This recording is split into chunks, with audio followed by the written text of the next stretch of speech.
Hello AP Chemistry and welcome to the last of the chapter 15/17 lectures where we talk about the last, like literally randomly selected topics from chapter 17. So first, common ion effect, right? So this goes hand in hand with what we've already been talking about in terms of Q and in terms of Le Chatelier's principle, right? Which says that if we look at what the wording for the common ion effect says, right, is that, so for example, calcium fluoride is less soluble in a solution that contains either fluoride or calcium ions, right? Which makes sense because that's literally what we talked about in chapter 15, right? In terms of Le Chatelier's principle or even a QK analysis, whichever one we want to do, right? So let's say if we have this system at equilibrium and if we increase the concentration of that, then obviously, right, the system is going to move in this direction, right, creating precipitate, decreasing, right, the amount of calcium ion that is dissolved, right, which makes sense, right? That's what we talked about already, right? And the common ion effect is just the formal name for this particular scenario, right, where this graph puts that into perspective graph form, right, where if we have a solution that contains fluoride ion, then the solubility of fluoride goes down as the concentration of fluoride goes up, which we just said, using Le Chat's principle, which again, we've already talked about, right? So that shouldn't be new or a surprise. Now, how that plays out in terms of math problems, right? Let's say that we have some manganese 2 hydroxide with that KSP, right? And we would like to calculate the molar solubility, right? Where again, the molar solubility are the X's, right? In a solution that contains some hydroxide, right? So note, common ion effect, right? So what we're going to do is we're going to just start by writing the reaction, right?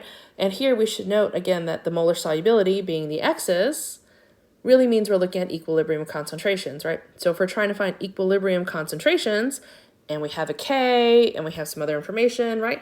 Really, we should be thinking, let's set up a rice table, right? That's going to help keep us organized, right? KSP problems tend to be relatively straightforward, and so it's possible that you'll look at a couple of these and decide rice tables are more work than they're worth, and that's fine. You do need to still show all of your work somehow that's clear or include a few words about how you got what you got, right? But anyway, so let's go ahead and start with a rice table. So we got some of this, and we got this. And so there we have that, right? Obviously this is irrelevant, so we will omit that, right? And then we have our concentrations here. So we are saying that the solution already contains 0.02 molar sodium hydroxide, right? So this is 0.02 molar to begin, right? And this is 0, right? So here we're going to dissolve some more, right? And here we'll dissolve some more to some extent. So here we have this and that, right? And that's our KSP value, right? So then we're just going to set that up, right? So 1.6 times 10 to the negative 13th is equal to X times 0.02 plus X squared. And then we're going to solve for X. And X is the solubility, right? Because X is this Mn plus 2, right? Which is 1-to-1 reflection of the solubility of that salt. Yes? Does that make sense? And that would give us our answer, right? Okay, and so here is the last problem for this section. Does a precipitate form when we mix some sodium fluoride with some calcium nitrate, right? Our initial instinct would be to go ahead and just write a reaction for sodium fluoride and calcium nitrate, right? That's what we did last year a million times. And we would form some calcium fluoride and some sodium nitrate. And then we would look at our states and be like, well, these are solutions because they have molarities. This is soluble between the rule for sodium and nitrate. Oh, this one's a solid. And then you would say, duh, a precipitate forms. But then you would think, no, we are in AP chemistry now. It is ever so slightly more thoughtful than that, right? We would say to ourselves, oh, this is an insoluble salt. What is its KSP, right? And so we would find that. I believe it's in your guys' book, right? And the KSP for this is 3.9 times 10 to the negative 11th, right? And so that's its KSP. And so what are we really asking here? Right, this is a Q versus K problem, right? I want to know, is it going to precipitate? And here is where it gets a little bit here's where we just need to make sure we pay attention, right? I need to write out the expression that governs the KSP. So I'm going to write this out. So CaF2 is in equilibrium with calcium ions and fluoride ions, right? And so when I look at that, I'm like, oh, that's right. So when I say, does it precipitate form, and I'm just asking Q versus K, right? I know my KSP, right? So KSP is equal to 3.9 times 10 to the negative 11th, right? So I need to know, is my Q less than or greater than my K? And that will tell me which direction this reaction is going to go, which will tell me if I will actually see precipitation or not. Because if the concentration of my calcium and fluoride ions is too small, we might not get any precipitate of my calcium fluoride, right? I have to hit that solubility limit, right? So let's go ahead and figure that out. So that means in order to do a K, I've got to know the concentrations of my species to plug that in, right? So my QSP is going to be equal to Ca raised to and F to the second. So note that here, right, this is an example of where fluoride is coming from one species and calcium is coming from another. So it's not necessarily going to be true that the calcium and the fluoride ions are going to be related by their stoichiometry, right? My fluoride is whatever amount I get from sodium fluoride. My calcium is whatever I get from calcium nitrate, right?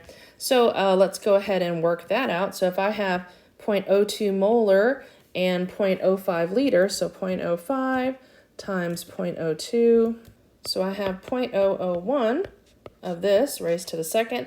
And for the calcium, I have 0.01 liters of 0.01 molar, which is 0.0001. And I'm going to get the product of this, which is going to be a whole bunch of zeros. Oh, nope, because we're not done yet. Nope, it's not going to be just a whole bunch of zeros. That would be too easy, right? These are moles, right? We got to divide these by our volumes, which is 0.06 liters. And this is moles up top. Now we solve for this, and this is going to give me my QSP, right? My QSP, once I work it out, it's going to be 4.6 times 10 to the negative 8th, right? Which I can then compare to my K. And what do we notice? Right. Q is greater than K, right? Which means my reaction is going to go which direction? If Q is greater than K, that means I have what? I have too much product, right? Which means we're going to go in the reverse direction. And in a KSP process, reverse direction means precipitation. Yes? All right. Next, finally, the last problem.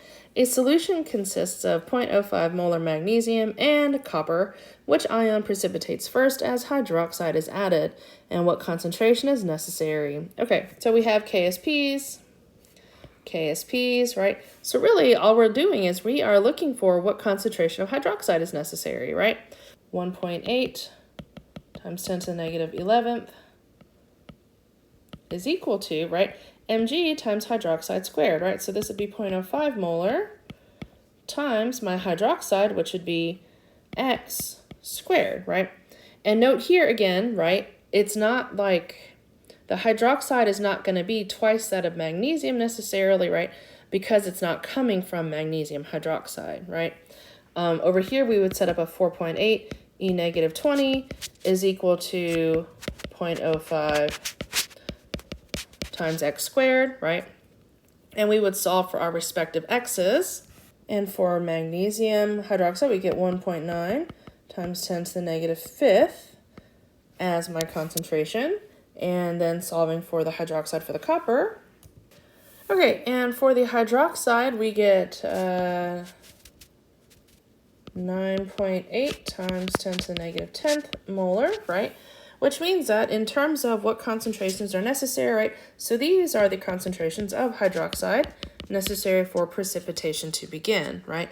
In terms of which of these will precipitate first, right? It will be the one that requires the smaller concentration, bearing in mind the way negative exponents work, right? So copper hydroxide will PPT first? Yes? All right, because it requires a smaller concentration of hydroxide ion. All right, so again, all of these problems from chapter 17 fall exactly in line what we've already been talking about in chapter 15, right? It's just a very specific kind of K that works in a very specific way, right? All of this is important because this is the foundation for all of the work we're going to do in the acids and bases unit, right? So make sure that it's crystal clear. Make sure if you have questions, you come see me sooner than later. All right, thank you for listening. Be good, and I will see you soon. Bye.